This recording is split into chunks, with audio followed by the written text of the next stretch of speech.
Okay, next up is tight end Braden Galloway. Please go ahead with questions.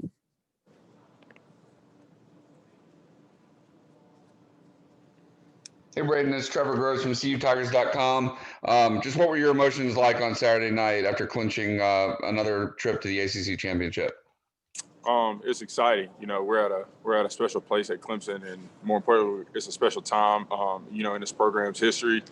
And a lot of the guys, we're just thankful to be a part of it.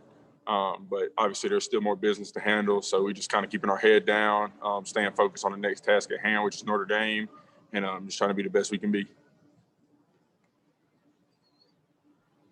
Does it almost feel like it's another season right now? You've got an extra week to prepare, and you break out the orange britches on Saturday, and it's truly a season of one now, where there's a national championship at stake every game you play. Yeah, we're kind of. Well, I don't know how everybody else is looking at it. I kind of feel like it's that break usually after the ACC championship before we start the bowl season. That's what this week kind of feels like. Just from the fact that, after the ACC championship, it's kind of going to be, we're not really going to have another bye week, sort of say. It might be, 7 or 8 days in between our next game. But it's not going to be like a true bye week. So that's how I'm kind of looking at it. But obviously, we have a lot to do to prepare for Notre Dame. And then, we're right where we want to be. We still have everything ahead of us, but we still have to get to Notre Dame to clinch that spot in the playoff and ultimately do what we want to do. Braden, this is Matt with the State. How much attention did you all pay to Notre Dame this year in the season they were having after you guys played them? We're always focused on Clemson.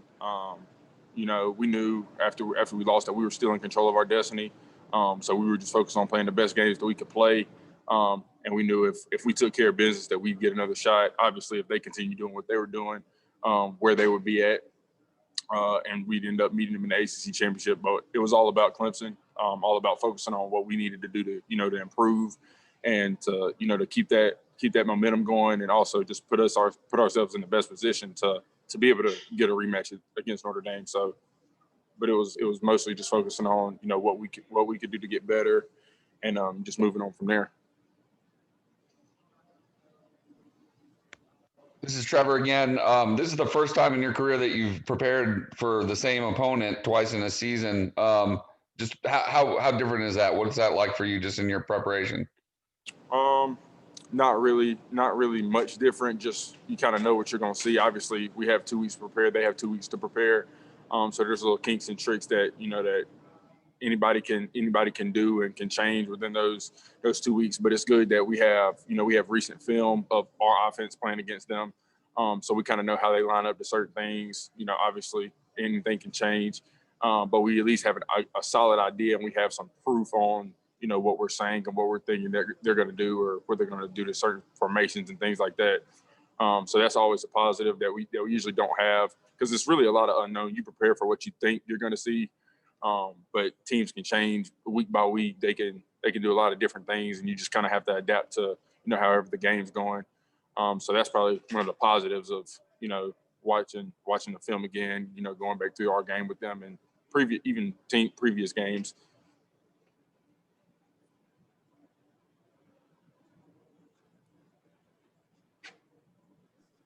Braden, Darian said something that I thought was interesting a few minutes ago, just the fact that it's Notre Dame's only season as an ACC member, which ironically they ended your historic streak of ACC wins in a row. But is there a sense that at all that, or a sense of pride, I guess, that y'all have dominated the ACC as long as you have, and it's kind of become your league, and now Notre Dame's coming in as a one-time member and trying to steal that trophy from you? I mean, yeah, we definitely have a lot of pride in our program, and we take every game personal. We look at every game that we play as somebody's there. We have the target on us. We have to embrace that, and we just know that we're going to get everybody's best shot regardless of who it is. But it's definitely a pride thing, and we've won the last 5, so. Obviously, you want to keep doing that, or people are going to question why didn't you win the 6th one, or what changes between the 5th and the 6th. So we're just trying to be, you know, the best team we can be and focusing on Clemson and just trying to be the best that we can be. And I mean, everything is going to work out for how it's supposed to work out. But obviously there's a lot of work that has to be put in. There's a lot of preparation that we have to do in order to put ourselves in the best position, you know, to be able to compete and be able to win the ACC for the 6th time in a row. Braden, this is Matt again. Does it feel a little different this year playing a Notre Dame team that's ranked in the top 2 as opposed to, I guess, a couple years ago, Pitt was unranked, and last year Virginia was kind of barely in the top 25?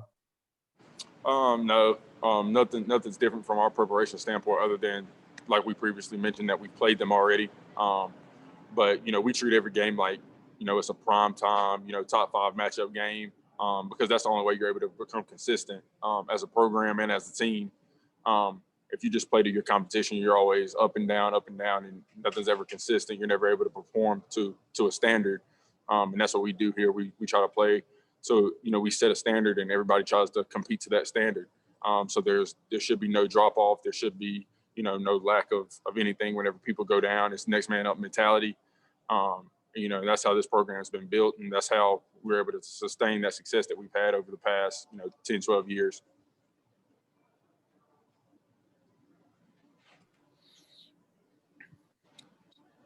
Any other questions for Braden?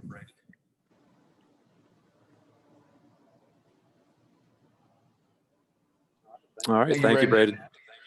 Last and next up will be Niles Pinckney in approximately 2 minutes.